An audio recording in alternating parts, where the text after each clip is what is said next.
Mayra, Cuba evidentemente ha hecho enormes avances en la eliminación, en el combate a la pobreza, pero todavía hay algunos desafíos pendientes en cuanto a desigualdad. Eh, ¿Cuáles son los logros y cuáles son los desafíos pendientes y en qué áreas? A mi modo de ver, esto no se puede hablar de los últimos años, sino que tiene una historia. Y para mí el logro fundamental de Cuba, que siempre menciono, es mostrar que aún en una economía pequeña, de recursos muy limitados, es posible construir políticas de redistribución, también de distribución, con una capacidad inclusiva muy grande y que son muy efectivas para en poco tiempo eliminar los mayores extremos de pobreza y crear oportunidades para la sociedad en su conjunto. Digamos que eso fue lo que ocurrió entre el año 59 y los años 80 y fue sobre la base de políticas universales muy inclusivas, con un poder de inclusión muy grande y que hizo que los sectores históricamente preteridos tuvieran un avance muy rápido y llegaran a desempeños en materia de educación, salud, de acceso a cultura, alimentación, trabajo muy elevados. Dentro, por supuesto, de una política de acceso a necesidades modesta, austera, se podría decir, pero con cuotas de redistribución muy altas. Ese para mí es el logro, no entremos en detalle, para mí eso es lo fundamental. Lo que Cuba enseña es una manera de manejar políticas sociales inclusivas, incluso en momentos de crisis. Es decir, en los años 90 Cuba vivió una crisis de extraordinaria profundidad y aunque por supuesto hubo perdedores y fue un momento muy grande de ampliación de pobreza y desigualdad, también de ahí se saca una lección, que aún en la crisis es posible mantener mínimos para todos, especialmente para los que están en desventaja. Digamos que ahí está ese legado de Cuba que yo creo que va a trascender los momentos históricos en que ocurrió. Y solo un pequeño ejemplo comparativamente con otros países de América Latina que ha conseguido que... Bueno, digamos, si uno compara aquí por manía sociológica, ¿qué podríamos hacer? Si comparamos indicadores de acceso y de logros educativos, de salud, por ejemplo, entre diferentes grupos sociales, entre género, entre grupos raciales, pues encontraríamos que las diferencias son poco significativas, lo cual para mí es una evidencia de ese éxito, incluso en acceso a trabajo. Hay un conjunto de indicadores, yo pienso que están muy bien sintetizados en el índice de desarrollo humano, que siempre que se mide, Cuba queda en lugares muy estelares para su escala de economía y su historia, pero tiene que ver con eso, con políticas sociales muy potentes.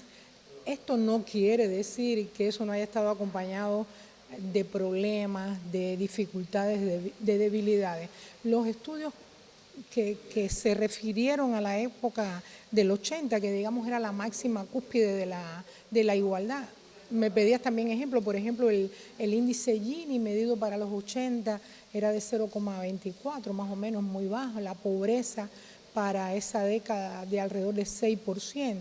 Si comparamos eso con cualquier país de la región en ese momento, pues Cuba tiene un desempeño de mucha mayor calidad. ¿Cuáles eran las críticas que ya se hacían en los 80, cuando todavía Cuba formaba parte digamos, del bloque de países socialistas, tenía una inclusión económica internacional muy favorable? Bueno, las críticas eran, primero, que ese ascenso masivo de los grupos que antes habían estado preteridos y que los igualó mucho a los más avanzados, de todas maneras conservaba puntos de partida desventajosos. Quiere decir, mejoraron, pero no lograron modificar sustantivamente el punto de partida. ¿Por qué? Porque las políticas universales tienen puntos ciegos. O sea, lo que es igual para todos suele ser mejor aprovechado por los que tienen un punto de partida más favorable. Y los otros van aprovechándolo también, pero siempre van quedándose un poquito relegados. Ese era un tema importante de crítica ya en los 80. Otro tema, el área de los ingresos personales.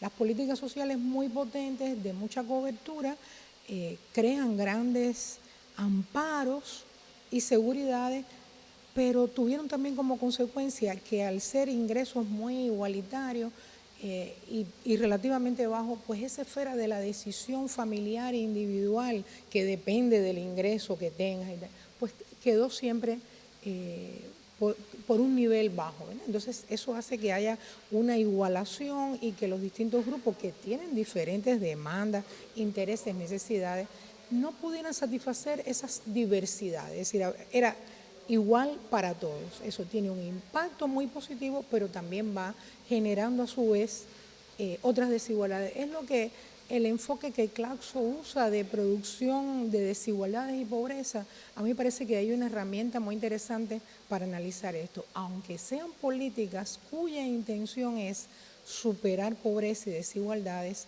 su excesiva homogeneidad va dejando fuera necesidades y desventajas muy particulares que necesitarían también políticas de diversidad. Entonces, por eso yo creo que Claxo también hace una contribución grande a analizar la situación de Cuba con esta herramienta tan potente. ¿Cuál es el debate entonces interno ahora para los próximos pasos para el combate de esta desigualdad? El debate es intenso y muy interesante. Como has visto en estos días y a los colegas que has entrevistado, Cuba está viviendo un momento de cambio que tiene como una de sus brújulas, bueno, el rescate de la economía bajo un principio inapelable. Sin economía se puede hacer poco en el área social y por lo tanto eso es algo definitorio ahora. Y ese rescate de la economía pasa por diferentes cambios. Uno, desde un modelo de gestión muy centralizado, muy estatal y muy sectorial, pues hay un proceso de cambio hacia un enfoque de gestión descentralizado, con mayor protagonismo de las autoridades y las sociedades municipales, de otros sujetos económicos, digamos, del área de la pequeña economía, como puede ser el trabajo por cuenta propia, las pymes, las cooperativas. Hay también un mayor énfasis en el uso eficiente de los recursos que se colocan en las políticas y los servicios sociales. Y digamos, hay un mayoritario consenso en que eso es necesario, pero a la vez hay un punto de debate que es que esas políticas que son necesarias y sensatas deben incorporar también esa mirada al punto de partida de los diferentes grupos sociales, porque también cuando la distribución, una buena parte de la distribución pasa a hacer a través del mecanismo de mercado, no todos los grupos sociales tienen iguales condiciones para la satisfacción de sus necesidades y para aprovechar esas nuevas oportunidades de empleo e ingreso que ese cambio está generando, ese sector pequeño de trabajo por cuenta propia, las cooperativas u otras iniciativas. Entonces, el debate justamente está en esa pregunta: ¿cómo reflotar la economía? ¿Cómo ganar en productividad y eficiencia económica manteniendo grados de equidad históricos, pero también ampliándolos y recuperando también políticas de reducción de pobreza, que hay una franja de alrededor de un 20% de pobreza urbana que se ha hecho muy resistente? Es una herencia de la crisis de los 90 que se ha hecho resistente por diversas razones. Y por otra parte también brechas de igualdad que están presentes en nuestra sociedad, que son una herencia histórica y que se fortalecieron con la crisis de los 90, digamos, las desigualdades asociadas al color de la piel, a la racialidad, al género, a la edad, a los territorios. Entonces, el punto sobre todo del área de las ciencias sociales en su debate con la visión económica del asunto es que efectivamente necesitamos más recursos, necesitamos una economía eficiente para hacer política social, pero no se trata de algo que sucederá después. El alerta es no aplicar aquí el efecto de derrame, esperar a tener una buena economía para mejorar las políticas, sino que al unísono hay también que hacer la tarea social, hay que mantenerla y ensancharla. Y en todas las ponencias, en estos días, durante las conferencias, que se habla de dos puntos sobre todo. Uno es reducción de inversión social, que no sé cómo se concilia con esto, y otro es reasignación o restablecimiento de prioridades. ¿Cómo se vincula con y cómo se concilia esto con una política en este momento de eliminación de estas desigualdades? Parecería un contrasentido y hasta cierto punto lo es, pero yo creo que hay un potencial que la Revolución Cubana ha explorado poco y que podría ser un balance a esa reducción de los recursos que están asignados a la seguridad social, a la asistencia, a otras áreas. Yo creo que hay un potencial muy importante en, en la escala local de las políticas sociales.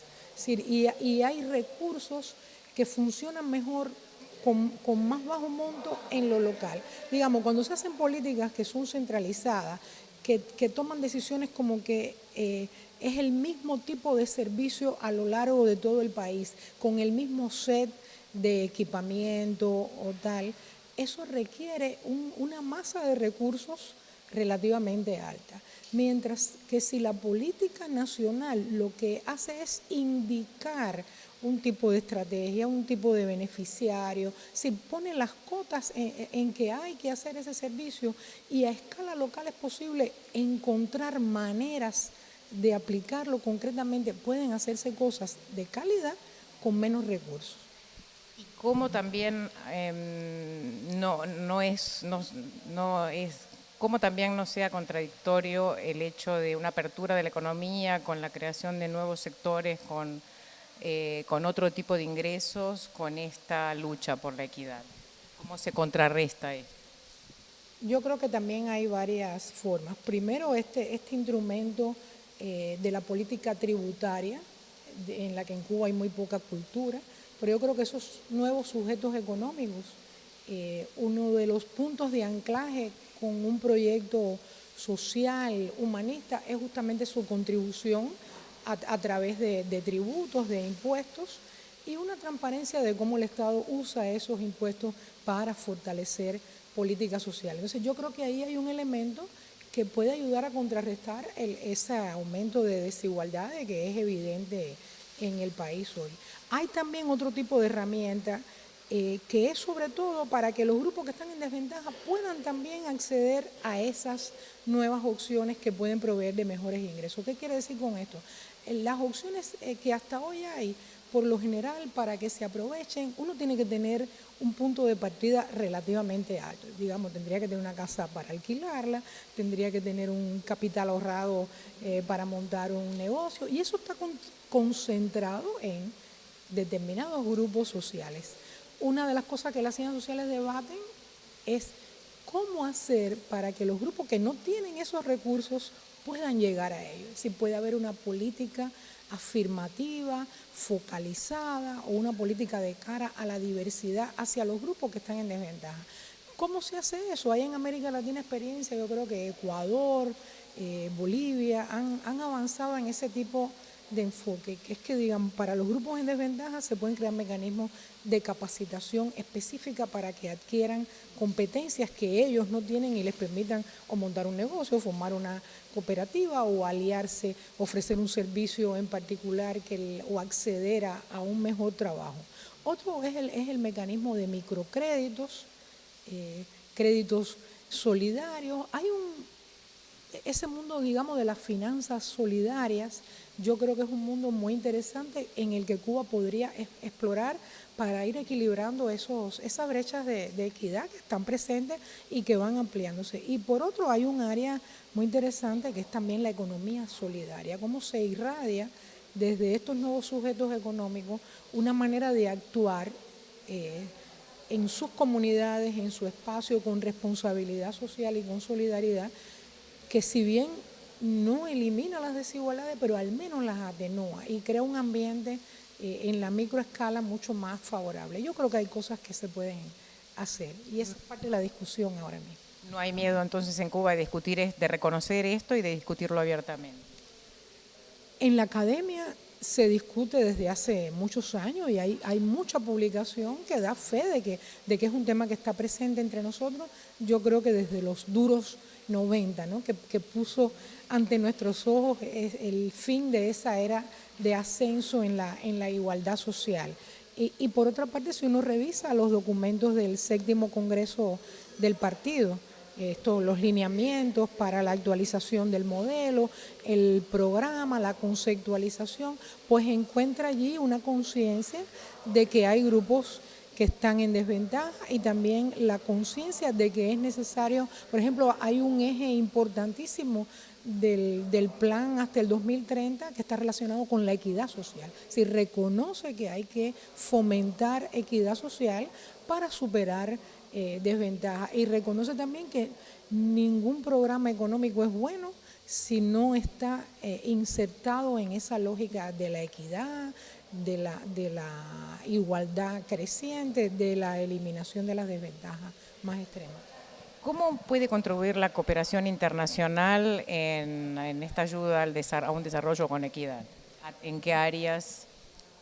Bueno, yo creo que mirándolo desde mi propia experiencia, hay un área que es muy atractiva para la cooperación y está funcionando bien, sobre todo porque hay instituciones nacionales preparadas en estos temas y lo acogen muy bien. Y es el área del desarrollo local, en el sentido de que es una experiencia relativamente novedosa para el país, poder contribuir desde la cooperación al fortalecimiento de las autoridades municipales en sus competencias y capacidades para la gestión del desarrollo con sus propios recursos, para incrementar sus recursos, para hacer propuestas. Es un área que está siendo muy atractiva para la cooperación y también es una manera en la microescala que digamos que es muy gratificante porque los recursos que se ponen en la microescala suelen florecer con bastante facilidad, ¿no? Y se pueden ver. Luego Cuba también tiene normas de cooperación muy bien establecidas que permiten un diálogo ordenado con el país y poder encontrar de conjunto prioridades, áreas que pueden ser de interés para las instituciones nacionales y la cooperación. Y yo creo que ahí hay un ámbito que está funcionando bien y que podría ser atractivo para la cooperación. Muchísimas gracias, Mayra. Gracias a ustedes.